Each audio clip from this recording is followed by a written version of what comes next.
नमस्कार दोस्तों, मैं Mithilesh Yadavendra, motivational speaker, life and business coach. अपना ज्ञान प्रोग्राम के 14वें एपिसोड में मैं आप सभी का हार्दिक स्वागत करता हूं। दोस्तों, पिछले एपिसोड में मैंने आप सभी को external world and internal world यानी कि बाहरी जगत और भीतरी जगत यानी कि सूक्ष्म जगत की विस्तृत जानकारी आप लोगों को दिया था और साथ में यह भी बताया था कि अगले एपिसोड में मैं आप सभी को सूक्ष्म जगत का सृजन कैसे होता है यानी कि सूक्ष्म जगत का निर्माण कैसे होता है, इसकी विस्तृत जानकारी मैं आप सभी को दूंगा, इसका ज्ञान मैं आप सभी को दूंगा। तो दोस्तों, इस एपिसोड में मैं उस ज्ञान को लेकर आपके समक्ष मौजूद हूं जिससे इस सृष्टि का सृजन होता है, जिससे इस सृष्टि का निर्माण होता है।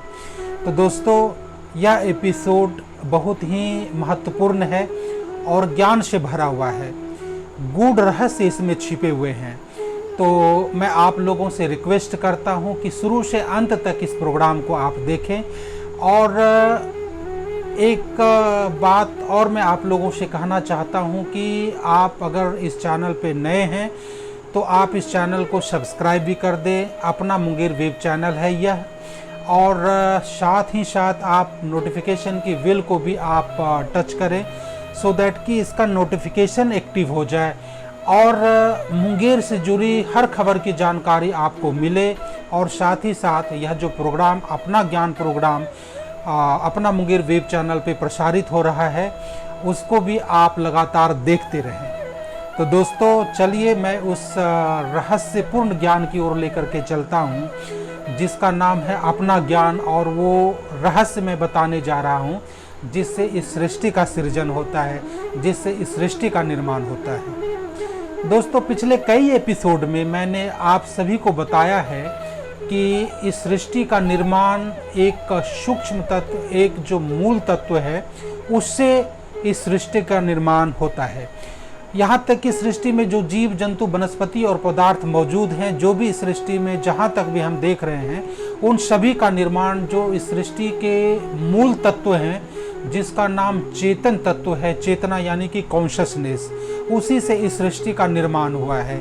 उसी से इस सृष्टि में मौजूद हर जीव जंतु वनस्पति और पदार्थ का निर्माण हुआ है, इस ब्रह्मांड का निर्माण हुआ है, इस सृष्टि इस दुनिया का निर्माण हुआ है। इस सूक्ष्म तत्व से कोई भी चीज़ इस सृष्टि में जो दिखाई पड़ रही है, कोई भी इसके निर्माण से परे नहीं है। और मैं भी कॉन्शसनेस हूँ, चूँकि मनुष्य का मेरा जो मूल स्वरूप है वो कॉन्शसनेस है, वो चेतना है। तो मेरा भी निर्माण इस कॉन्शसनेस से, इस चेतना से हुआ है और मैं भी इस सृष्टि का अभिन्न अंग हूँ। तो अगर मैं इस जानकारी को ग्रहण करने चलो, इसके बारे में मैं जानने की कोशिश करूं कि इस सृष्टि में जितने भी चीज़ें मौजूद हैं, यहाँ तक कि यहाँ लाखों करोड़ों जीव जंतु, लाखों करोड़ों प्रकार के वनस्पति और पदार्थ इस सृष्टि में मौजूद हैं। पदार्थ के बाद इस ब्रह्मांड में असंख्य तारे, ग्रह, नक्षत्र, सूर्य, चांद आदि मौजूद हैं। तो इस सब की जानकारी इकट्ठा करने के लिए तो हमें कई जन्म लग जाएंगे और फिर भी जानना शेष रह जाएगा। तो इससे बेहतर है कि चूँकि मैंने पिछली एपिसोड में यह बताया था कि मैं ही कॉन्शसनेस हूँ और जो मेरा मूल स्वरूप है वो चेतन तत्व है, चेतना है, कॉन्शसनेस है। तो उस सूक्ष्म तत्व जो है, जो मूल तत्व है, उससे मेरा निर्माण हुआ है और मैं भी इस सृष्टि का अभिन्न अंग हूँ। तो अगर किसी भी ढंग से अगर मुझे स्वयं के निर्माण की जानकारी हो जाए कि मेरा निर्माण कैसे हुआ है, मेरा सृजन कैसे हुआ है, तो यह बात स्पष्ट हो जाएगी कि सृष्टि का निर्माण, सृष्टि का सृजन कैसे हुआ है।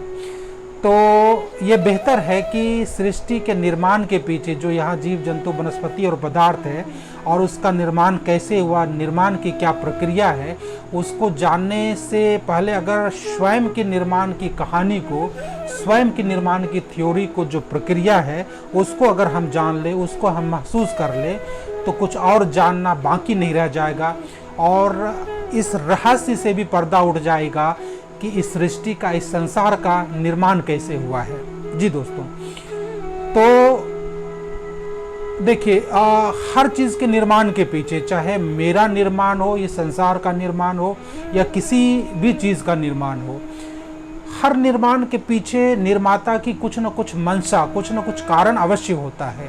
बिना कारण इस सृष्टि में किसी भी जीव जंतु, वनस्पति या पदार्थ, एक छोटे से कण का भी बिना मंशा, बिना कारण निर्माण नहीं हो सकता है। तो हर निर्माण के पीछे कुछ न कुछ कारण अवश्य होता है, निर्माता की कुछ न कुछ मंशा अवश्य होता है। अब सवाल यह है कि इस सृष्टि का निर्माता कौन है, इस सृष्टि का निर्माण करने वाला कौन है, इस सृष्टि का पालन पोषण करने वाला कौन है और इस सृष्टि का परिवर्तन करने वाला कौन है। चूँकि पिछले कई एपिसोड में मैंने बताया है कि जो मेरा मूल स्वरूप है वो चेतन है, वो कॉन्शसनेस है और वही मूल तत्व है, वही सूक्ष्म तत्व है। इस सृष्टि के निर्माण के पीछे जो मूल तत्व है वो चेतन ही है, वो कॉन्शसनेस ही है और वो जो कॉन्शसनेस है वो मैं हूँ। तो मैं ही इस संसार का निर्माता हूँ, इस संसार का पालन पोषण करने वाला हूँ और इस संसार में परिवर्तन लाने वाला मैं ही हूँ। और यहाँ पे न कोई ईश्वर है न कोई भगवान। अगर जो ईश्वर इस संसार का निर्माता है और भगवान मौजूद हैं तो इस पे पर्दा उठना चाहिए। फिर भगवान कौन है, फिर ईश्वर कौन है?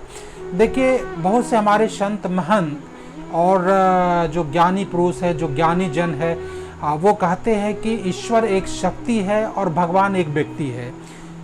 प्रभु श्री कृष्ण एक व्यक्ति हैं, प्रभु श्री राम एक व्यक्ति हैं, हनुमान जी व्यक्ति हैं, जीसस क्राइस्ट व्यक्ति हैं, बुद्ध व्यक्ति हैं जो स्मृति लोक में जन्म लिए और जिनके शरीर का यहाँ पे त्याग हुआ, मृत्यु लोक को गए। तो ये लोग व्यक्ति हुए, ये लोग महान व्यक्ति हुए और जो इन्होंने जो वो शक्ति है, जो कॉन्शसनेस है, जो ऊर्जा है, जो चेतना है, उन्होंने इस शक्ति को जाना, इस शक्ति को पहचाना। और महात्मा बुद्ध ने तो यहाँ तक इनकार कर दिया कि इस संसार में आत्मा नाम की कोई चीज़ नहीं है, आत्मा शब्द ही गलत है। मेन शब्द जो होता है वो आत्म है। आत्म मतलब स्वयं, मतलब स्वयं की मौजूदगी। और कॉन्शसनेस और चेतना का मतलब यही साफ है, मतलब कॉन्शसनेस का अर्थ है स्वयं की मौजूदगी, मतलब स्वयं का अस्तित्व।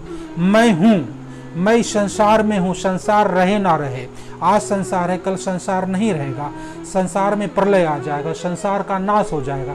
तो संसार से पहले भी मैं था, संसार में भी मैं हूँ और संसार के बाद भी मैं रहूँगा। संसार ही मैं ही संसार का कारण हूँ, संसार मेरा कारण नहीं है। संसार के निर्माण के पीछे मेरी मंशा है, संसार की कोई मंशा नहीं है। तो यह बात स्पष्ट है कि मैं खुद स्वयं का निर्माता हूँ, सृष्टि का निर्माता हूँ, अपने भाग्य का निर्माता हूँ। ये गूढ़ रहस्य है और इस रहस्य से पर्दा तभी उठेगा जब हमारी निर्माण की, जो खुद की निर्माण की जो प्रक्रिया है, जो थ्योरी है, उसको, जो साइंस है, जो विज्ञान है, अगर उस विज्ञान को हम जान ले कि खुद का निर्माण कैसे होता है, तो हम अपने भाग्य का निर्माण कर सकते हैं, हम अपने तकदीर को बदल सकते हैं, इस संसार में जो चाहे हम हासिल कर सकते हैं। तो दोस्तों, इस गूढ़ रहस्य को कि स्वयं का निर्माण हम कैसे करते हैं और इस निर्माण के पीछे हमारी मंशा क्या है, इस निर्माण के पीछे कारण क्या है, क्योंकि हर निर्माण के पीछे कुछ न कुछ कारण अवश्य होता है। बिना कारण किसी भी चीज़ का, एक छोटे से भी कण का निर्माण नहीं संभव है, नहीं हो पाता है। तो निर्माता का निर्माण के पीछे मंशा क्या है, क्या कारण है और स्वयं का निर्माण कैसे होता है, यह मैं अपना ज्ञान प्रोग्राम के अगले एपिसोड में मैं बताऊंगा। जो अगला एपिसोड नंबर 15 आएगा अपना मुंगेर वेब चैनल पे, तो उसे आप देखना ना भूलें। और उसे देखने के लिए आप अपना मुंगेर वेब चैनल को अवश्य सब्सक्राइब करें और साथ में नोटिफिकेशन की बेल को भी आप टच करें, उसको एक्टिव कर दें, ताकि इस प्रोग्राम की जानकारी आपको मिलती रहे और मुंगेर से जुड़ी हर खबर की जानकारी भी आपको मिलती रहे। मुंगेर जिले से जुड़ी हर छोटी बड़ी खबर पर है हमारी पैनी नजर। तो जुड़िए अपना मुंगेर YouTube चैनल के साथ। पल पल की खबरों के लिए सब्सक्राइब जरूर करें, क्योंकि यही है धड़कन मुंगेर की।